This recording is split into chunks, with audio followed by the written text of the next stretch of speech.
आज हम सुनेंगे बांग्ला लेखक शरत चंद्र चट्टोपाध्याय की प्रसिद्ध कहानी महेश। यह कहानी एक मुस्लिम किसान गफूर, उसकी बेटी अमीना और उनके परिवार का हिस्सा बन चुके बूढ़े बैल महेश के इर्द गिर्द घूमती है। गांव के एक कोने में उनकी फूस की झोपड़ी के पास महेश पेड़ से बंधा खड़ा है। चारों ओर सूखा और गरीबी का साम्राज्य है। इस बार भीषण सूखा पड़ा है, खेतों में फसल नहीं हुई। महेश भी अब बूढ़ा हो चला है और खेत में काम करने लायक नहीं रहा।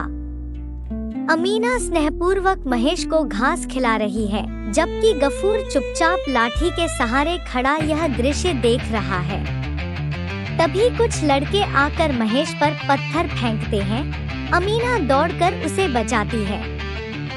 उसी समय एक हिंदू ब्राह्मण वहां से गुजरता है और घृणा से गफूर और महेश को देखता है। वह उनकी स्थिति पर तिरस्कार भरी दृष्टि डालता है, क्योंकि हिंदू जमींदार की जमीन पर एक मुस्लिम के बैल को भूखा रखना अपमानजनक माना जाता है। जमींदार इसे गुनाह मानता है और कड़ी सजा देने के लिए कुख्यात है। गफूर अपनी बेटी को बताए बिना छत से फूस निकालकर महेश को खिला देता है। जब अमीना उसे खाना देती है तो वह कहता है, मुझे ज्वर है, ये खाना महेश को दे दो, रात को मेरे लिए थोड़ा उबाल देना। अमीना सब कुछ समझ जाती है। यह पिता पुत्री के बीच का एक भावनात्मक संवाद है जो बिना शब्दों के चलता है। जब चारा जुटाना असंभव हो जाता है तो गफूर महेश को बेचने का मन बनाता है। दो मुस्लिम व्यापारी आते हैं जो महेश के लिए बहुत कम कीमत देते हैं।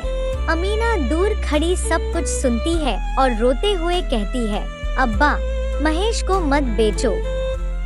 शाम को गफूर एक पेड़ के नीचे बैठा होता है। एक तरफ भूखी बेटी, दूसरी ओर उपवास करता महेश।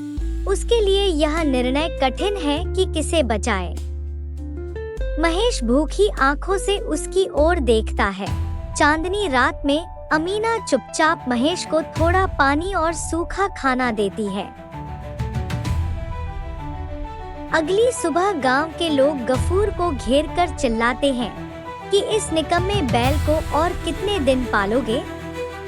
दूसरी तरफ जमींदार अपने आलीशान घर में किराए की रसीदें गिन रहा होता है। उसे गरीबों की पीड़ा से कोई सरोकार नहीं, लेकिन उसके राज्य में किसी बैल के साथ अन्याय हो जाए, यह वह सहन नहीं करता, क्योंकि वह गाय बैलों को भगवान मानता है। लेकिन भूख, बेबसी और क्रोध में गफूर का मन टूट जाता है।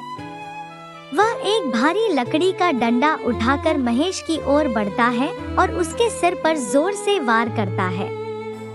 महेश धूल में लौट जाता है, उसके पांव सिकुड़ जाते हैं।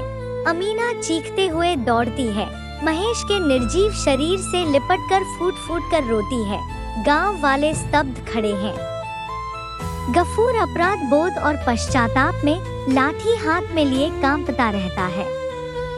शाम को झोपड़ी के सामने वही पेड़ खड़ा है, रस्सी बंधी हुई है, पर अब वहाँ महेश नहीं है। अंत में गफूर और अमीना गांव छोड़ने का निर्णय लेते हैं। इस प्रकार गफूर मियाँ और प्रिय महेश के जीवन का एक मार्मिक, करुण और हृदय विदारक अध्याय समाप्त होता है।